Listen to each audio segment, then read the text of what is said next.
کثیفترین انسان آن است که دوستش را در نزد دیگران پست میزند. نامردترین انسان آن است که در زبان دوست است، در عمل خویش همسایه.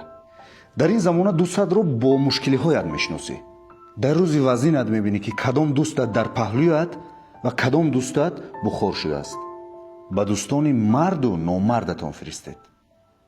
میبینه برادرای ما نجم و مهمون شدگن ماشاءالله بهترین خونی برادر رو نیست. کسانی که خیلی یاره دوره پشتوش بیا انشالله یکمش الله دیمش که خون میگیری خواست الله نصف نابود میشن گمشن برام.